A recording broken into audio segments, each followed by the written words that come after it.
pueden ver en esta foto, aquí se muestra, aunque esta foto es del año 605, que en realidad lo que muestra es la trayectoria de los cautivos que habían sido invadidos por Nabucodonosor, y muestra el camino que Nabucodonosor usó atravesando el desierto arábigo para cortar camino y entonces tomar posesión del reino en Roma. Pero en realidad lo que quiero es demostrar con esta lámina es el trayecto o la ruta que tomaban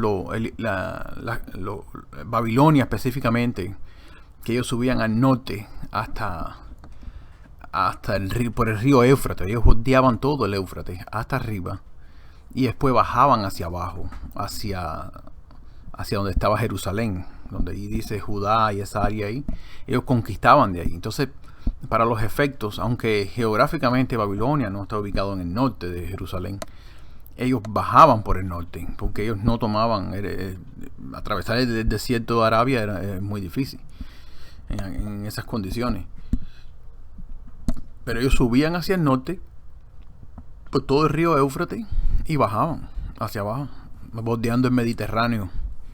Y entonces por eso siempre se le llamó el rey del norte, a rey Nabucodonosor, y posteriormente la profecía, a todos los que ocupan esas zonas geográficas se les llamó el rey del norte, porque todos tenían que hacer lo mismo, necesitaban agua para abastecer las tropas y demás. Entonces bordeaban el Éufrates y después bajaban en su invasión a invadir Jerusalén y posteriormente invadían Egipto.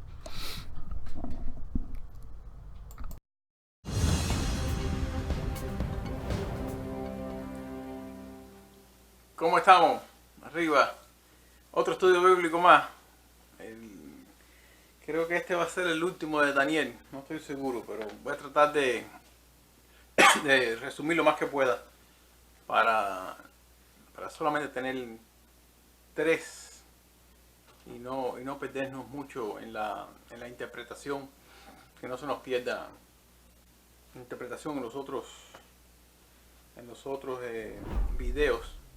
Pero borré lo que tenía aquí en el último video, entonces puse un poco más de detalles acá de ciertos versículos bíblicos, porque creo que haciendo esta comparación que hice acá van a poder entender mejor la secuencia de la profecía, mejor que en el último video, creo. Hay que leer mucho y comparar mucho las profecías de los otros capítulos.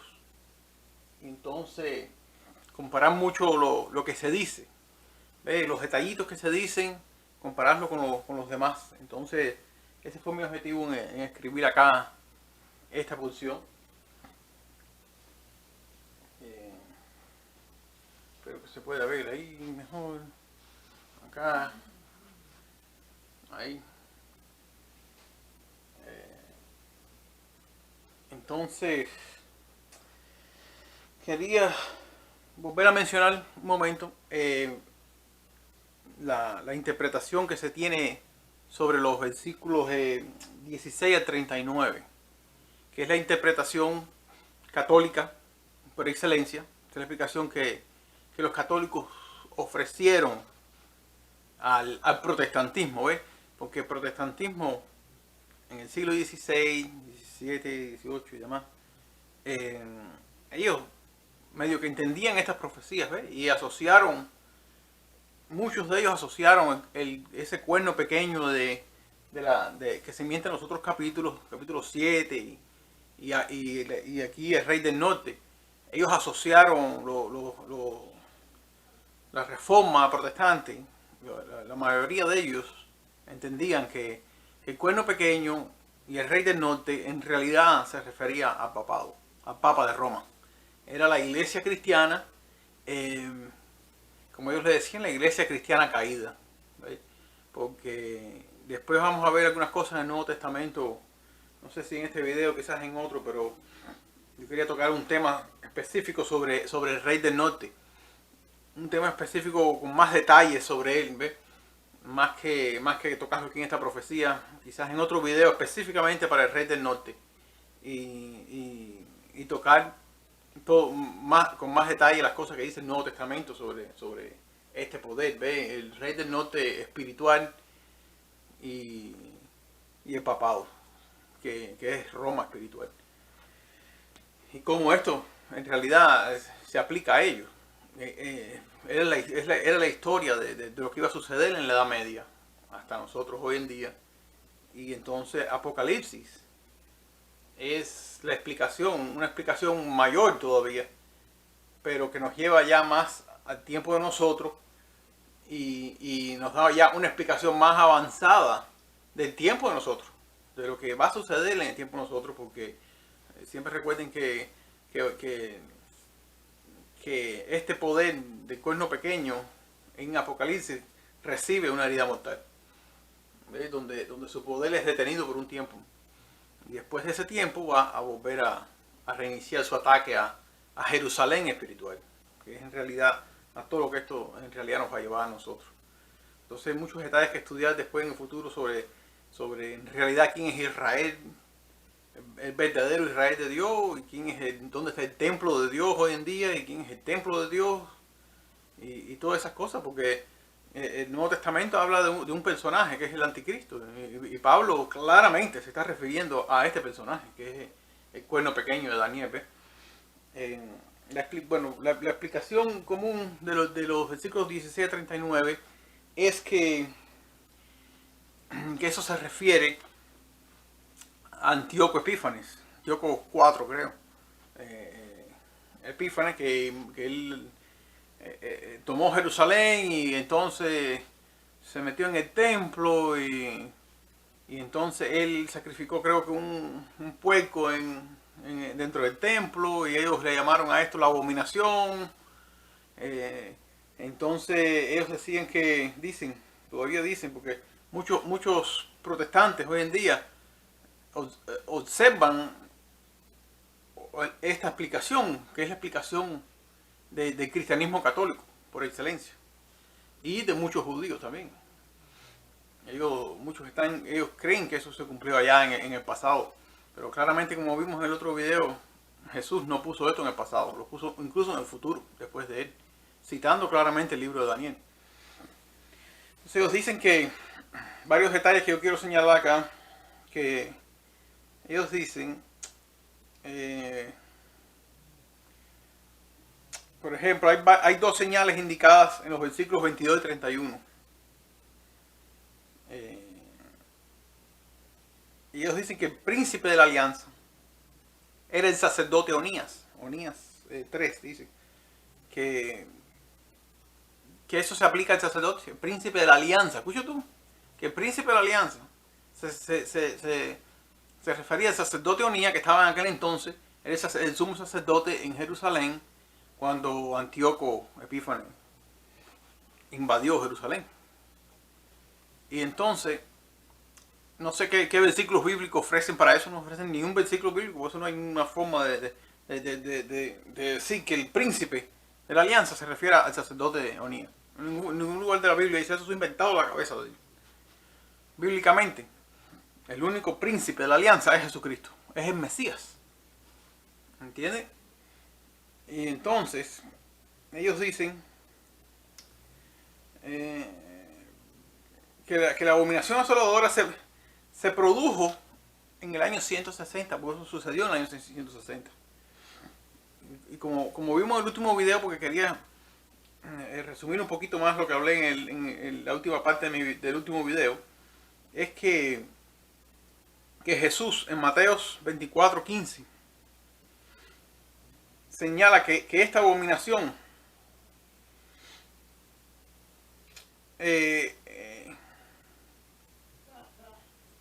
iba a estar en el futuro, después de él.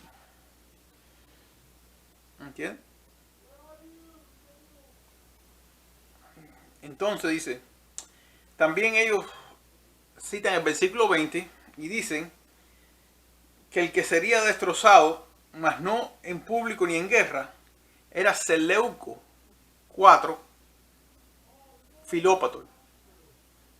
ellos dicen que el versículo 20, en la interpretación de ellos, que eso no lo conoce mucha gente, en la interpretación de ellos dicen que eso se aplica a, a ese personaje histórico, un Seleuco, el versículo 20. ¿Ves? Pero la evidencia histórica dice que él no murió de esa forma que se está refiriendo en la Biblia, sino que él murió, creo que fue asesinado. ¿Ves? Pero no fue como dice el versículo 20, que dice así.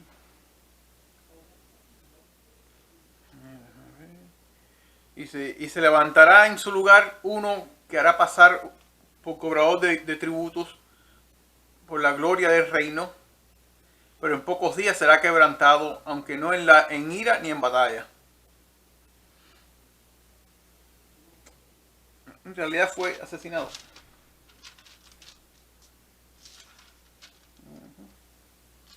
Eso dice que se refiere a esos personajes históricos.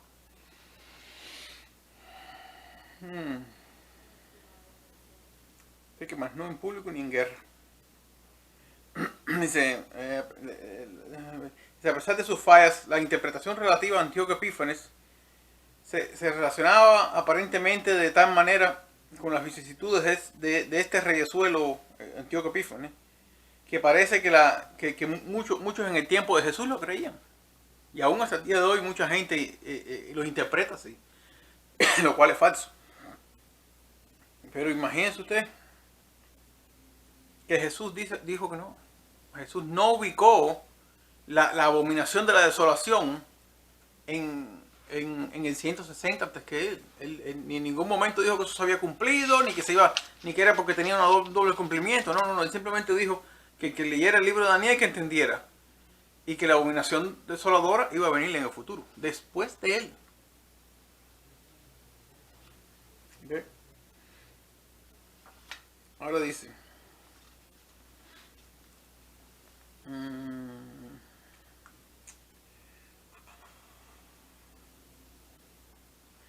Ahora dice, versículo 14. Los robadores de tu pueblo, dice en algunas versiones, en realidad son los romanos. Y eso usted lo puede ver en el versículo 16. Esto lo estoy leyendo porque lo tengo escrito, porque es que son tantos detalles que no quiero perder eso, porque son cosas importantes. Y entonces, por eso que lo estoy leyendo. Dice, en el verso 16 se menciona la tierra gloriosa, que es Palestina, en realidad. Por el general Pompeyo, general romano Pompeyo.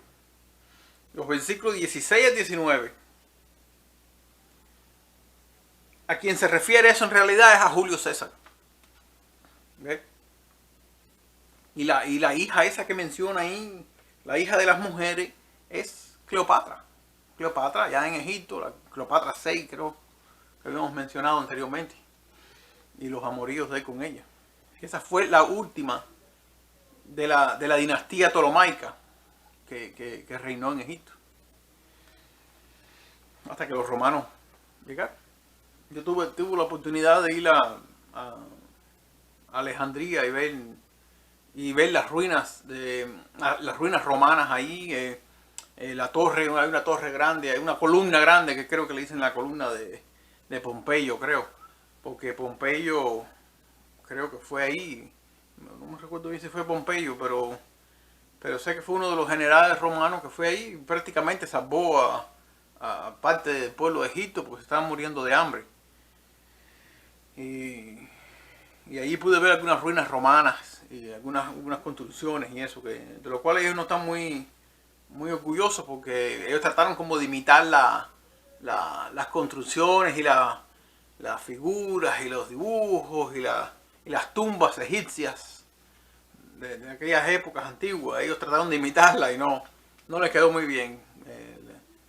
No hicieron algo muy bueno. Tenían cosas mezcladas con vestiduras romanas y una cosa súper extraña. Tratando de mezclarla ahí un poco Alejandro Magno no hizo tantos cambios. Alejandro Magno él se creía que era un faraón y tenía como cierto orgullo por la cultura egipcia también. Él lo respetaba mucho y nunca a él le ofrecieron problema porque él respetaba la religión de ellos y los romanos no tanto. Entonces eran un poco más mal vistos. Dice,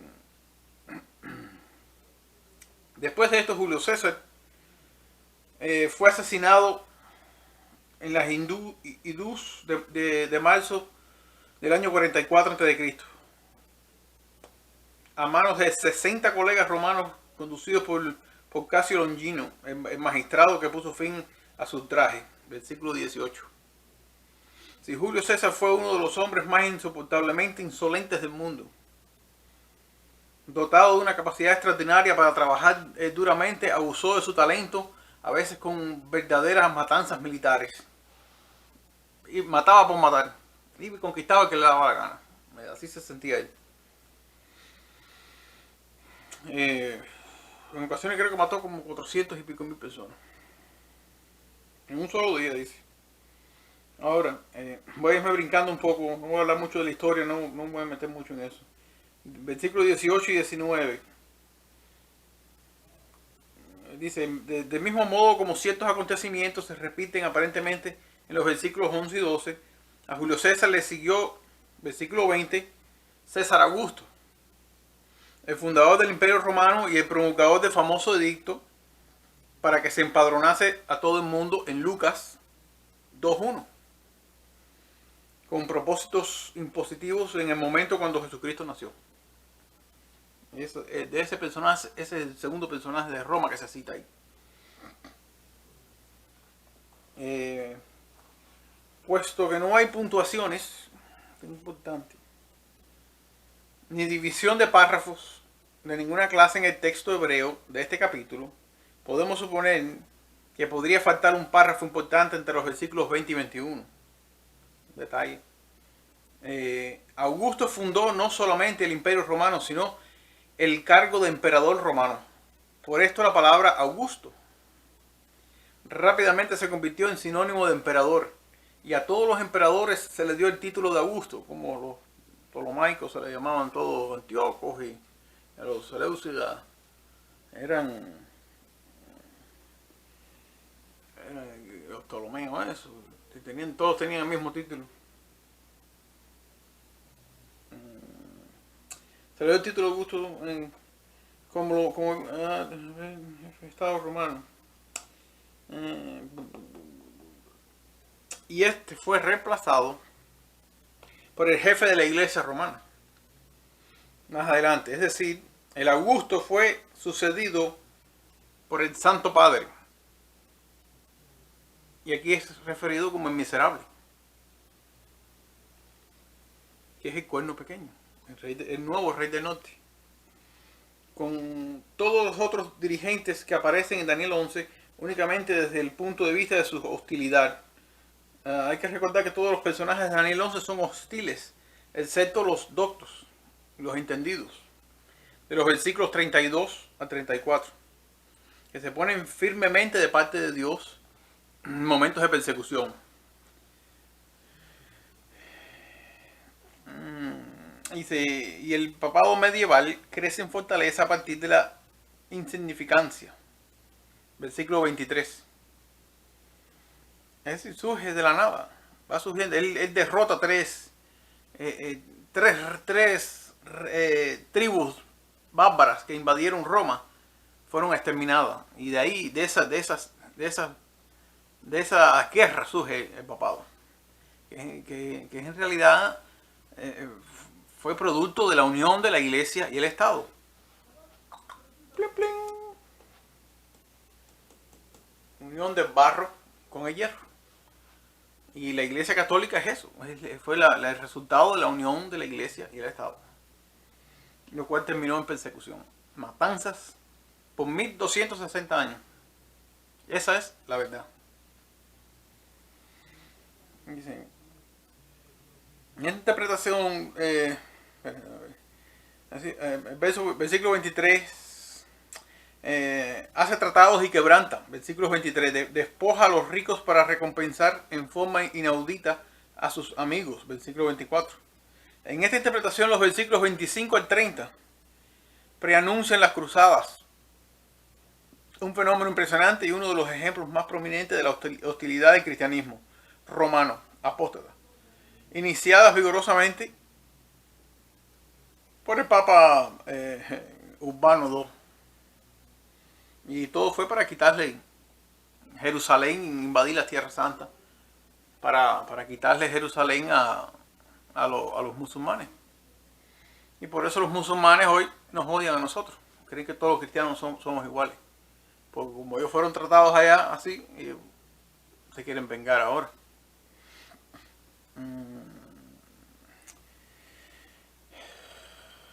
De manera que la primera cruzada fue un gran ataque contra el rey del mediodía, el rey de Egipto. Versículos 24 y 25. Y que eran en ese entonces eran los musulmanes. Y fue un gran éxito relativamente hablando. Jerusalén fue tomada el 15 de julio de 1099. En su celo religioso, los invasores cristianos atravesaron con sus consagradas espadas a todo musulmán e inclusive a todo judío que encontraron dentro de los muros. Los hombres avanzaban por ríos de sangre que les llegaban hasta las rodillas. La matanza fue la más terrible que haya registrado la historia. Por semejante victoria, nos informa un contemporáneo, los cristianos se arrodillaron a adorar y con lágrimas de gozo dieron gracias a Dios. La sexta cruzada fue sin precedente. El rey Federico II, que hablaba varios idiomas, entre ellos el árabe, tomó Jerusalén, Belén y Nazaret mediante negociaciones, sin derramar una gota de sangre. Pero no todas las cruzadas tuvieron éxito. Hay algunas que fracasaron, que no pudieron invadir, como los versículo 29. En esa cruzada final contra el Medio Oriente, el piadoso monarca Luis IX fue en realidad tomado prisionero en el Cairo, Egipto. 10 años después, el sultán egipcio y su general Baibans expulsaron a los cristianos de Palestina y se quedaron allí hasta el año 1917. Durante las cruzadas, los musulmanes alquilaron barcos griegos para que los ayudaran a oponerse a los cruzados. Estas son las naves de Chitín, que se mientan en el versículo 30. Y Chitín o Chitín significa oeste. Aunque la cristiandad romana finalmente perdió las cruzadas, el comercio entre Europa y el Oriente recibió un gran estímulo mediante ellas, y en forma especial se enriquecieron los comerciantes italianos de Venecia y Génova. Versículo 28. Los europeos aprendieron a disfrutar del azúcar, el algodón, los espejos, las telas finas y muchos otros productos del Oriente. Los dos reyes que se dirán mentiras, pero no lograrán nada, en los versículos 27, resumen la perfidia y la hipocresía que tan notablemente caracterizaron las experiencias de las cruzadas. Estos dos están supuestamente relacionados con un tal Reinaldo de Chantillon y Guido de Lusignan, quienes violaban abiertamente los tratados de las cruzadas y demás, y cometían atrocidades y cosas. Ahora,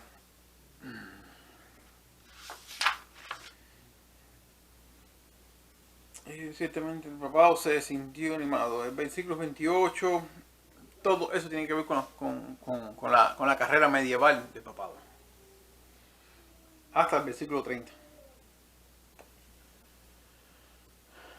Roma cristiana.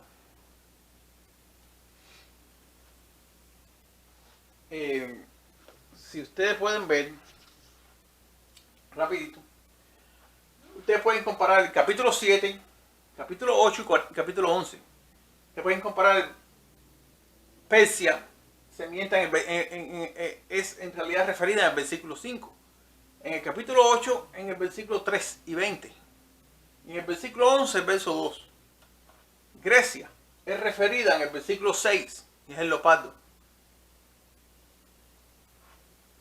Y en el capítulo 8 es en el versículo 5, 21 y 8. ¿Ves? Que se hace fuerte el versículo 8. Y después en el 11, el versículo 3, 2 y 4. Que es un rey poderoso. Roma pagana en el capítulo 7, versos 7, 11, 19 y 23. Y en el capítulo 8 Roma pagana es el verso 9, 10 y 11. Y en el capítulo 11, Roma pagana está registrada en el versículo 14, 21 y 23, 16 y 22. Roma pagana en el versículo 28 ya desaparece. Ya ese es el final de ello. Y ahora vamos a leer unas cosas ahí.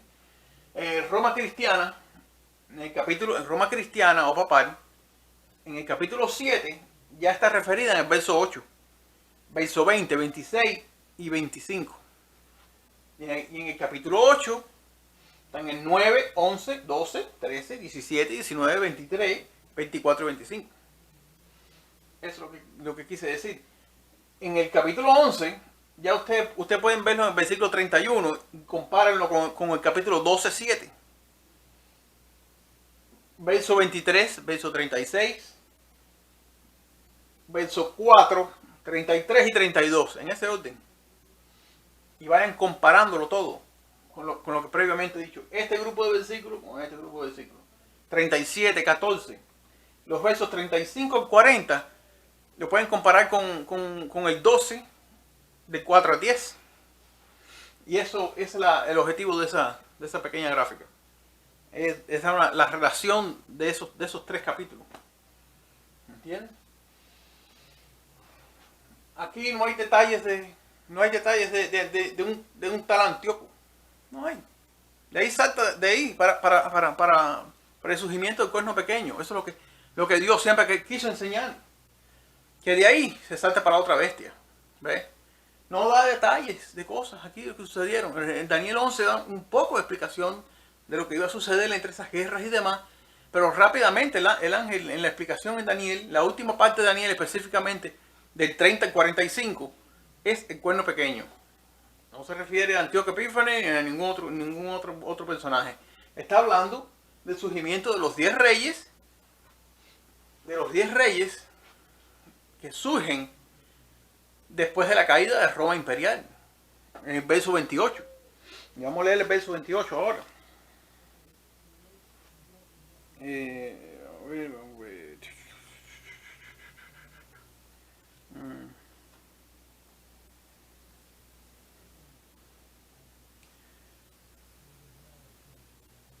Del Daniel, mejor dicho, 11, 40 y 45 son los versículos importantes que nos atañen a nosotros en esa profecía, que es la sección que nos cubre a nosotros hasta el tiempo de nosotros. ¿Ve? Esos son versículos importantes. En el 11, 40, 45. Entonces, aquí no voy a repetir esto de Julio César y demás. Versículo...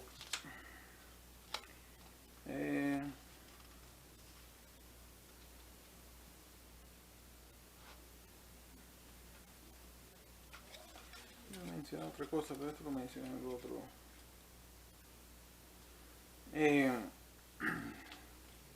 Verso 30. Ahora.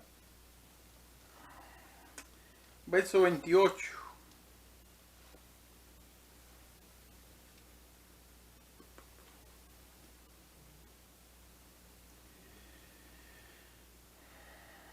Verso 28, volverá a su tierra, este no es el verso que quiero, a su tierra con gran riqueza, su corazón será contra el pacto santo, hará su voluntad y volverá a su tierra.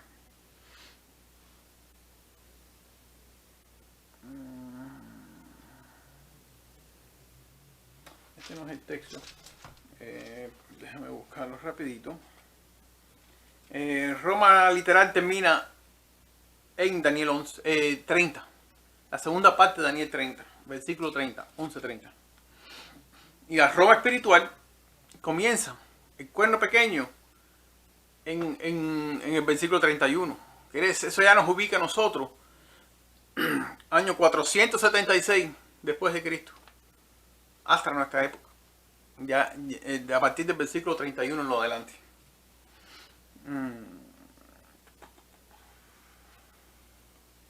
Entonces, y voy a leer algunos textos ahora sobre eso.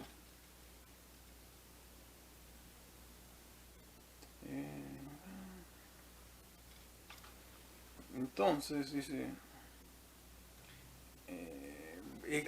yo mencioné algunas cosas sobre Daniel 12, porque ya a partir de aquí uno tiene que empezar a entrelazar Daniel 12, que nos atañe.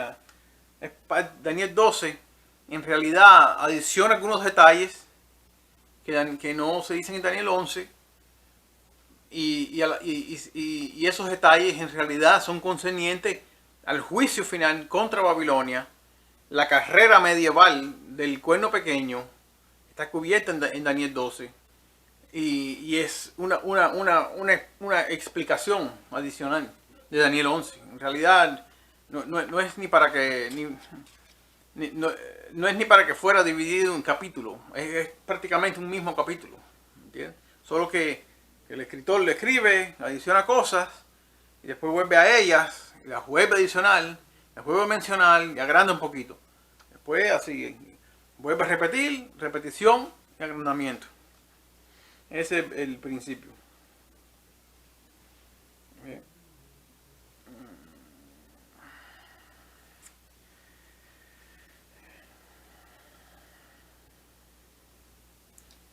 Él dice, sí, Daniel 8, 12, no, 7.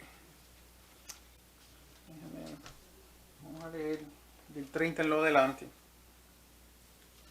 Que a partir de, vamos a leer los versículos 30 en lo adelante.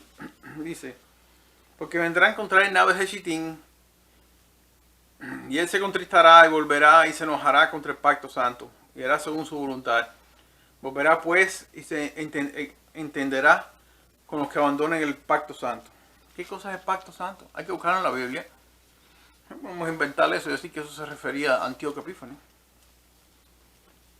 Y se levantarán de su parte tropas que profanarán el templo y la fortaleza, y quitarán el continuo sacrificio, y pondrán la abominación desoladora. Jesús mencionó la abominación desoladora y dijo que estaba en el futuro, no dijo que estaba en el pasado. Eso claramente está refiriendo a un tiempo en el futuro. Que hay que ver qué cosa es eso, que hay que buscar en la Biblia la palabra abominación y buscar la palabra asoladora. Y eso nos va a decir qué cosa es. Es tan sencillo como eso. ¡Plum!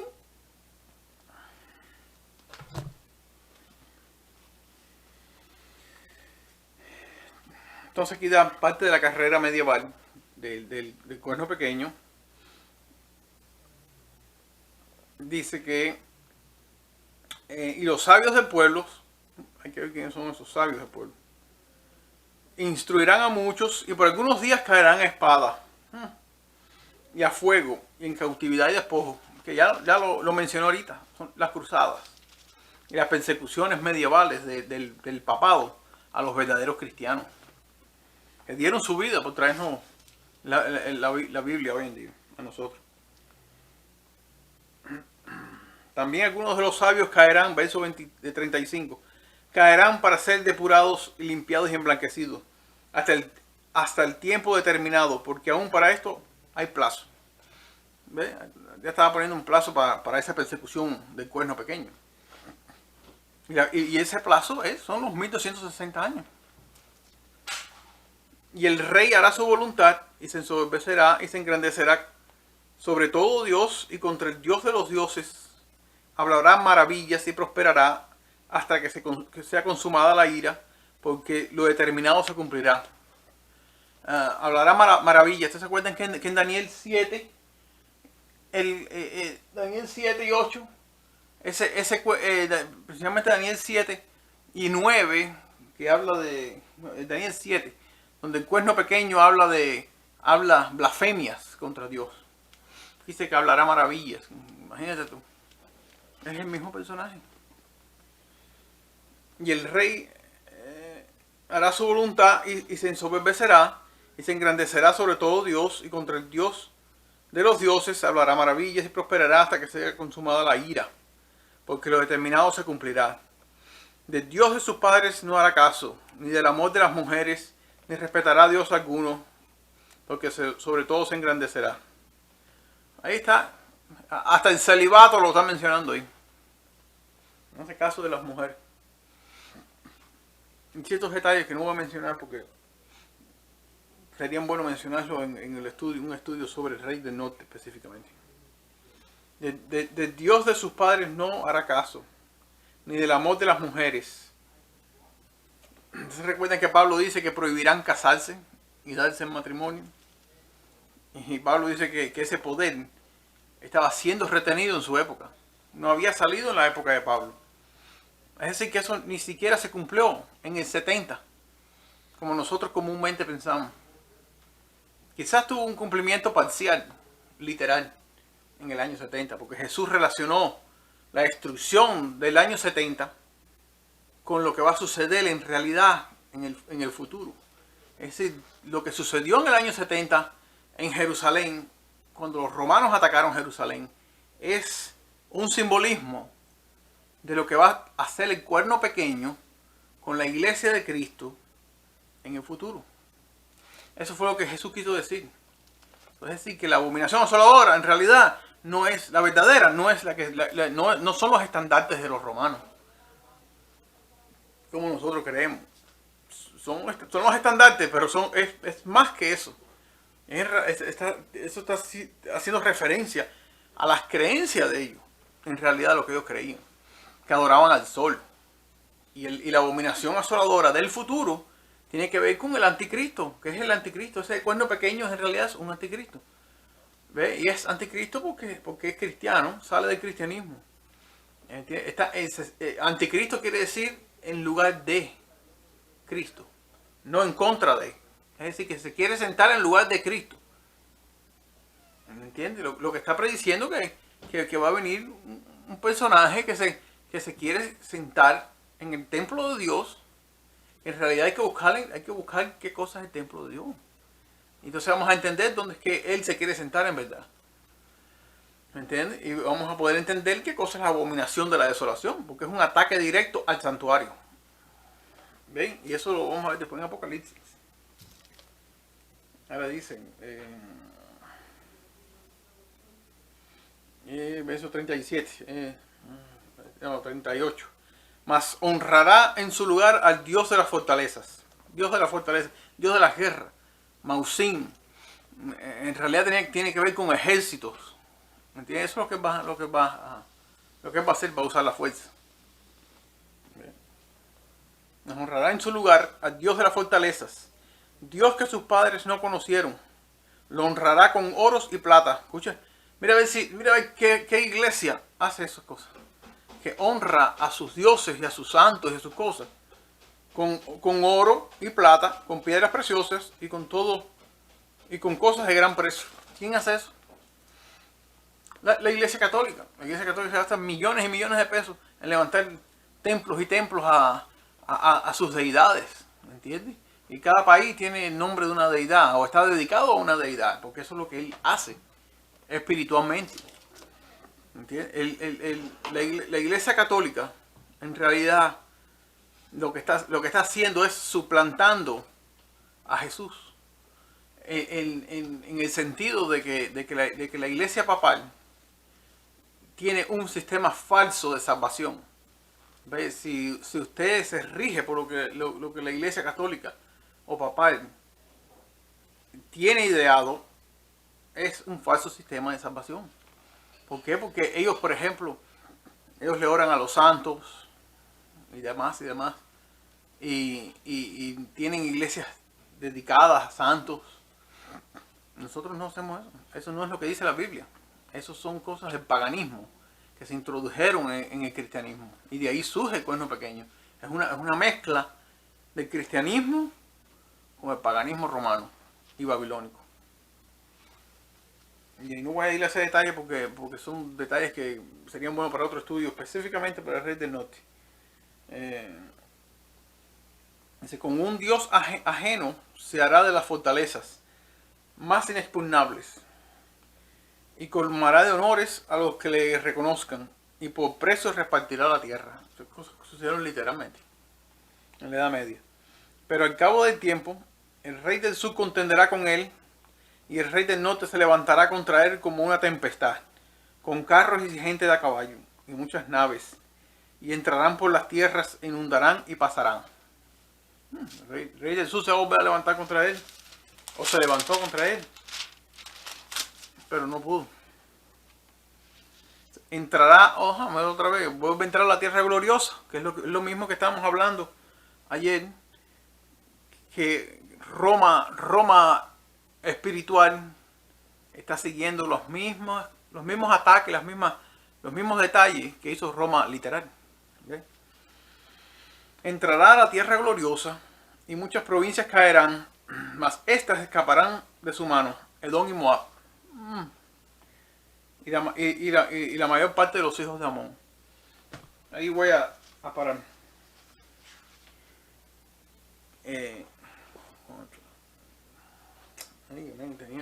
Tenía el sombrero al revés. Mira tú, cosa más grande, compadre. Decía, qué mal me queda el sombrero hoy. Amón y Moab, escaparán. Dice que hay un grupito de gente que escapa. Edom, Moab y la mayoría de los hijos de Amón. Esos eran los enemigos de Israel. Pero hay un grupo de ellos que se salvan de ese ataque. ¿Ve? Entonces, déjame ver.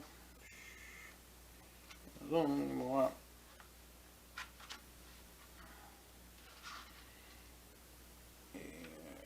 Hay un texto. Déjeme parar.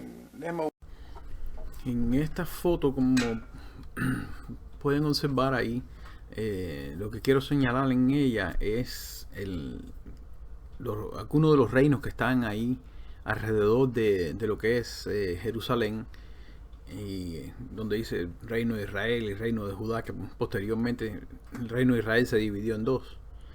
Pero lo que quiero señalar es que pueden ver dónde está ubicado el reino de Edom, de Moab y de Amón, los cuales la Biblia menciona, ven, en los últimos versículos del capítulo 11,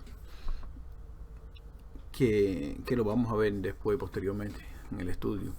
Pero estos son los que se saben que en realidad son un símbolo de los gentiles que aceptan el evangelio del Señor Jesús.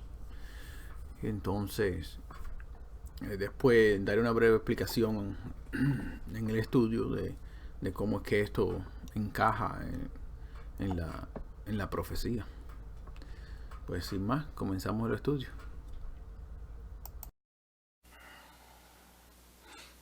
Ahora, con respecto al verso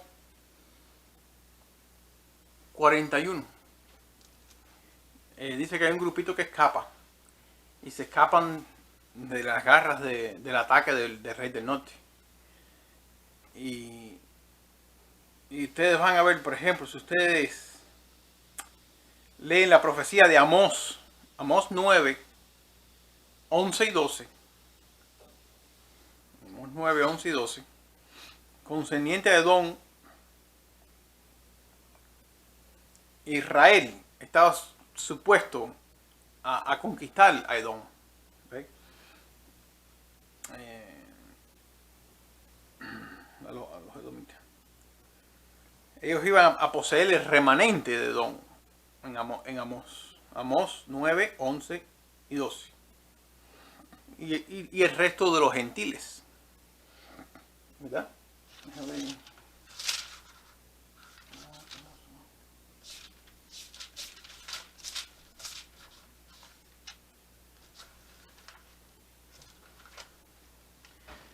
Bueno, ustedes buscan el texto de Amós, el profeta Amós 9, 11 y 12, porque yo quiero leer concerniente a ese texto de la posesión de Israel sobre el remanente de los gentiles y de Amón.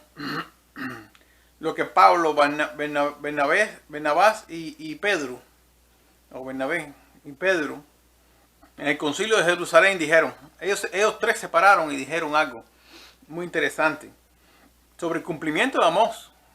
Ellos, en los tiempos de los apóstoles, se había empezado a cumplir eso. En una escala pequeña. Y tiene su final cumplimiento en el fin del tiempo. ¿Ve? En el último ataque del rey del norte. Ahora dice Hechos 15:7. Hechos 15:7 dice: después de mucha discusión, Pedro se levantó y les dijo: varones hermanos, vosotros sabéis cómo ya hace algún tiempo que Dios escogió que los gentiles oyesen por mi boca la palabra del evangelio y creyesen. Ahora 12:17, versos 12 y 17. Dice: entonces toda la multitud cayó y oyeron a Bernabé y a Pablo, que contaban cuán grandes señales y maravillas había hecho Dios por medio de ellos entre los gentiles. Y cuando ellos,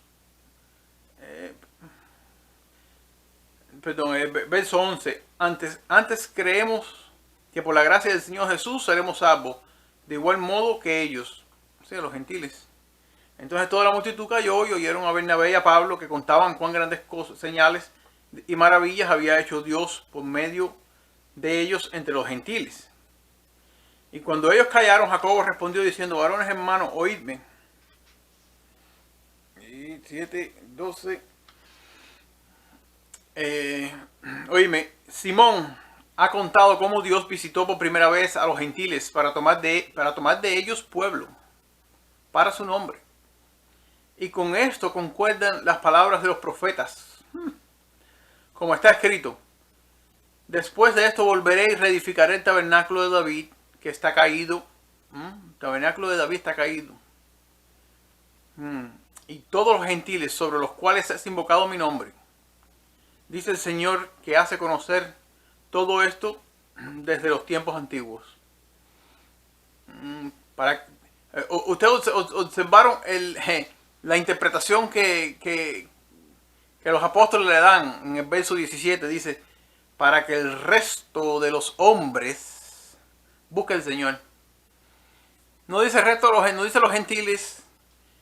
Es decir, ellos están refiriendo a la profecía de Amós como cumpliéndose en la predicación del evangelio y cómo el Señor estaba trayendo personas gentiles al conocimiento de Dios.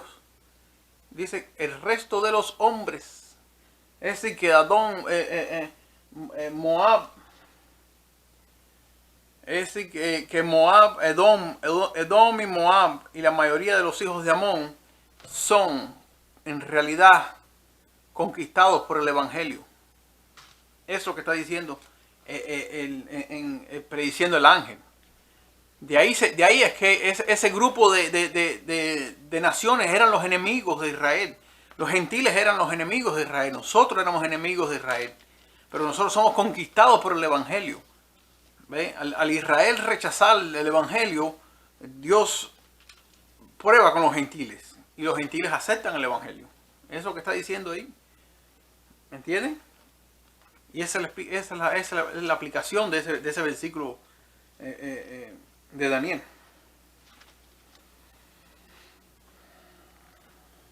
Y eso va a tener un cumplimiento también mayor ya después en el futuro. Un futuro cercano. Donde va a haber una cosa que se llama fuerte pregón, que es donde se va a dar el último fuerte aviso antes que Cristo vuelva a esta tierra. Eso dice, es el verso 41. Extenderá su mano contra las tierras y no escapará el país de Egipto. ¿A quién va a conquistar el cuerno pequeño una vez más? Bueno, nosotros sabemos que Roma literal conquistó a Egipto. Por tanto, Roma literal, Roma espiritual, va a conquistar a Egipto también. Entonces hay que buscar en la Biblia, que después lo vamos a ver en el libro de Revelaciones, qué cosa simboliza Egipto. Si el rey del norte simboliza el cristianismo caído, que es Roma papal, ¿a quién simboliza Egipto? Hay que buscarlo en la Biblia. Porque Faraón dijo: ¿quién es Jehová? para que yo obedezca su voz. Yo no conozco a Jehová. Es que los egipcios no conocían al Dios de Israel. ¿Me entienden? No conocían al Dios verdadero. Eran lo que nosotros llamamos hoy ateísmo militante. ¿Entiendes? Es el comunismo. Egipto simboliza el comunismo. Eso es lo que es. Y esa es la guerra que están en realidad. Va a ir para acá, para ir para acá. Y los cristianos estamos así. ¿Ves? Pero un día eso se va a virar contra nosotros. Aunque aquí predice que el comunismo iba a caer ante el cristianismo. ¿Ves? Que es en realidad el cuerno pequeño. Y se apoderará de los tesoros de oro y plata y de todas las cosas preciosas de Egipto, y los de Libia y de Etiopía le seguirán. Es decir, que va a invadir mucho más allá de lo que invadió Roma, Libia y Etiopía. Va a invadir el mundo entero. ¿Ve? Y el libro de Revelaciones dice eso, que una bestia que va a pedir la adoración y el mundo entero la va a adorar, con excepción de unos pocos. Ahora dice, pero noticias del oriente y del norte lo van a atemorizar. Y saldrá con gran ira para destruir y matar a muchos. Y plantará las tiendas de su palacio entre los mares y el monte glorioso y santo. Ataque a Jerusalén.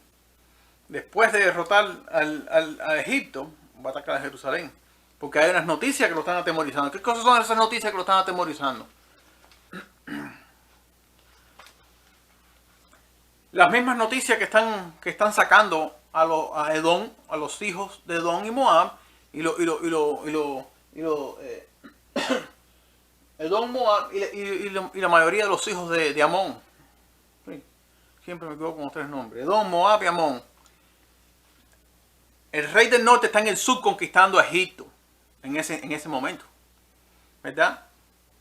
Mientras que el pueblo de Dios está diciéndole a los hijos de Edom, Moab y Amón, que están en Babilonia, les está diciendo, salid de ella, pueblo mío. Tienen que venir a refugiarse a Jerusalén. Porque Edom y Moab, los hijos, esos no van a salir para quedarse en el desierto divagando por ahí, como quiera. O por ir para otra ciudad. No, donde en realidad el pueblo los está llamando es a refugiarse en Jerusalén. Que ahí es donde único va a haber salvación. En Jerusalén. Hay que ver qué simboliza Jerusalén. Todos son simbolismos. ¿A dónde se van a refugiar los gentiles? ¿A dónde nos hemos refugiado los gentiles? Es la iglesia. Jerusalén es la iglesia. La tierra santa hoy en día es la iglesia. ¿Ve? Así que el papado o el rey del norte va a estar en el sur conquistando a Egipto en su guerra, su última guerra contra el ateísmo militante. Y el ateísmo, el comunismo, para siempre jamás va a caer. Nunca más va a volver a surgir. Quizás uno que otro foco por ahí, pero ya nunca más van a recuperar su poder. ¿Ve? Porque el rey del norte los va a conquistar. Y después ellos van a oír las noticias. Espérate, yo estoy allá conquistando Egipto en el sur y Israel me está quitando la gente a mí, diciendo que salgan de mi territorio, que salgan de mi reino para que se refugien en Israel. Espérate un momentico. Y dice el verso 44, pero noticias del oriente y del norte. ¿Por qué del norte? ¿Usted sabe por qué dice del norte? ¿Usted sabe quién viene del norte? Te lo voy a decir. Esa piedra viene del norte. ¿Se acuerdan que en el primer video dijimos que el Señor es el verdadero rey del norte? Que su reino está en los lados del Aquilón, en el monte de Sión. Hay que ver qué simboliza el monte de Sión, para saber dónde está el Señor. Y el Señor viene del norte. Y las noticias que vienen del norte es que el Señor Jesús viene. La roca está por entrar en escena. Esa roca está por entrar en escena. Y por eso está atemorizado. Porque él sabe que le va a venir la destrucción. ¿Entiende? No es difícil. Cuando se sigue el patrón bíblico. Las naciones del mundo son simbolizadas en esos dedos. Porque de los 10 reinos que surgieron en el 457, de ellos descienden las naciones modernas. Menos los 3 que fueron arrancados. Que lo vimos en el primer video al principio, que yo lo puse allí. Así que busquen el video al principio. Y empiecen a enlazar las ideas ahora. Entonces dicen, espérate. Yo estoy un poco atemorizado porque hay noticias del norte. ¿Sabe por qué? Porque el nuevo rey del norte va a entrar en escena. Eso es lo que está pasando. Este rey del norte espiritual no quiere pasar. Él no quiere pasar. Pero vienen noticias del norte y él está en el sur. Mira cómo la cosa se viró. El Señor lo llevó allá, al sur, para que él se convierta en el rey del sur él mismo. Con su mezcolanza y su mezcla de religiones y cosas. Él se convierte en el rey del sur. Y ahora las noticias del norte lo están atemorizando. Porque ahora viene el rey del norte nuevo a la escena profética. ¿Quién es el próximo? El único otro rey del norte que va a venir es el Señor Jesús. ¿Y por qué del oriente? ¿Por qué son noticias del oriente? Las del norte ya sabemos que es porque el Señor Jesús viene. Y el oriente está en Apocalipsis. Ahí que lo vamos a ver otro día. Se llama los reyes del oriente. Esos reyes del oriente que van a venir no son Turquía, ni es Rusia, ni es nadie más. Es el Señor Jesús. Con sus ángeles. Y él está atemorizado porque él está en el sur. Y le toca, ¿saber qué? Mira, perder.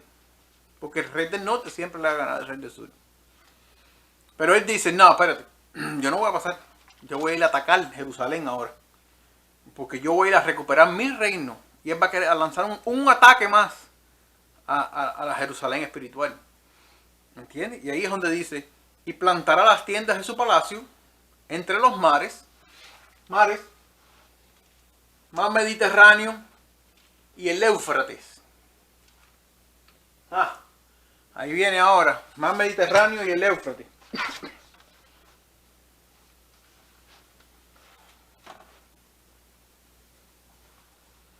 Entonces, para finalizar,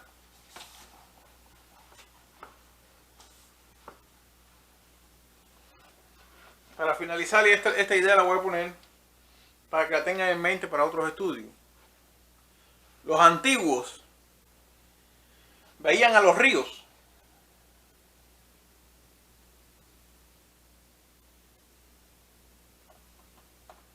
como una serpiente. Cuando la serpiente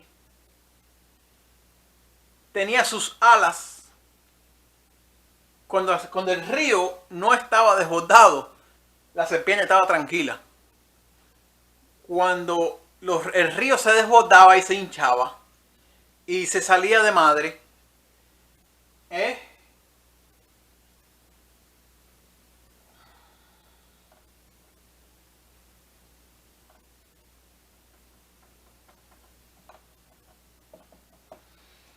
el dragón echaba a volar. ¿Ves? Y estas son las aguas que vienen ahora. Porque él plantó su tienda entre los mares. ¿Y dónde dice? Y el Monte Glorioso. Bueno, yo dije Mediterráneo, pero es en realidad. La Biblia dice que es en realidad. Ahí me equivoqué. Es en realidad el Éufrates. ¿Ves? Las aguas del Éufrates. Jerusalén está aquí. Está por aquí. Y ahí están Edom, Moab y los hijos de Amón, que escaparon de Babilonia, están ahí. Y el rey del norte viene, pero esta vez viene del sur. Y viene a atacar completamente. Y viene a inundar la tierra de Israel. Porque ¿qué es lo que quiere hacer? Ahogar a los que están en Jerusalén. Eso es lo que quiere. Y por eso en Revelaciones ustedes van a ver que un dragón va a atacar el santuario. Y ese dragón son esas aguas. Y ustedes van a ver después en el libro de Revelaciones. A ver si encuentro el texto. El texto por acá.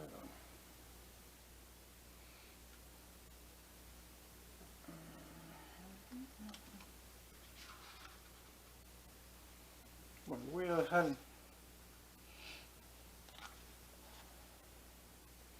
Tengo texto por acá. El lío es que el Señor Jesús le va a dar a eso, a ese río. Y esas aguas se van a tener que detener, porque el Señor las va a detener. La Biblia dice que como río crecido va a venir el enemigo. Dice que el Espíritu de Dios va a levantar bandera y va a detener las aguas. ¿Y sabe qué va a pasar con esas alas?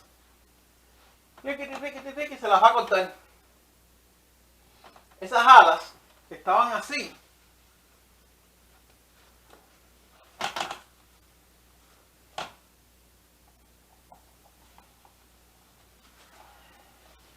esas alas, ¿saben qué va a hacer? Se van a secar y el dragón se va, mira, a morir. Pero antes, este dragón, ¿sabe qué va a hacer? Las alas se van a virar.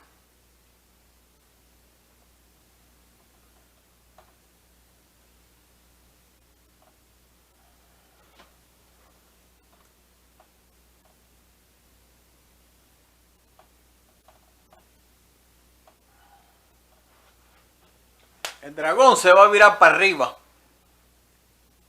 ¿Y tú sabes a quién va a atacar? Esas aguas, ¿quién va a inundar? El campamento del rey del norte, que está acampado allí al lado de las aguas. Lean cómo cayó Babilonia. Cómo cayó Babilonia. Y ustedes van a ver cómo va a caer el mundo antes que Cristo venga. ¿Qué es lo que va a pasar? Las aguas se van a secar. El secamiento del Éufrates, se llama eso, en Revelaciones. Las aguas se van a secar y entonces va a darle paso a los reyes del oriente. No son Turquía, ni Rusia, nada de eso, es el Señor Jesús, que va a venir a destruir a este mundo. Y por ahí terminamos ahora lo traté de simplificar lo más que pude porque quería leer muchas cosas más, pero esa es la explicación hasta Daniel 11, 45. Después vamos a tocar Daniel 12. No creo que vaya a extenderme mucho en Daniel 12, pero hay mucho que decir. Sobre todo estudiar al rey del norte y los símbolos, porque hay que usar el principio de lo que usamos al principio, que era el significado de los nombres. ¿Ustedes se recuerdan? ¿Qué significa Jerusalén? ¿Qué significa Israel? ¿Qué significa el santuario? ¿Qué significa Mesías? ¿Entiendes? El Éufrates. ¿Qué es el Éufrates en la Biblia? El Éufrates es en realidad las fronteras de Jerusalén, de la Tierra Santa. ¿Ve? Y está simbolizado con fuerzas que atacan, con ataque, con un ataque terrible a la tierra de Israel. Pero ese ataque se va a revertir porque se van a secar las aguas. Y entonces el que va a venir a destruir al rey del norte, que está ahí acampado entre las aguas y el monte glorioso, es el Señor Jesús. Eso lo dice el libro de Revelaciones. Se llama Reyes del Oriente. Y sería un estudio bueno también. Pero bueno, ya los dejo. Sin más, sé que fue un poco difícil ahí porque hay muchas cosas de la historia. Entonces una fusión de la historia literal con lo espiritual. Y entonces a veces parece que uno está forzando un poco la explicación, pero en realidad no es así. Hay que verlo a la luz del Nuevo Testamento. Porque hay ciertos detalles que yo los estoy omitiendo porque sería demasiado. Tendría que meterme horas aquí. Pero hay otros estudios que yo quiero hacer después en el futuro sobre detalles concernientes al Nuevo Testamento que explican el por qué nosotros hacemos esa transferencia de lo literal a lo espiritual. Todo está basado en el Nuevo Testamento. El Nuevo Testamento es el que hace esa conexión, ¿ves? De donde pasa todo de literal a espiritual. Y dice qué cosa es la abominación y todas esas cosas. Así que el Señor les bendiga y se me cuidan. Hasta el próximo video. Bye.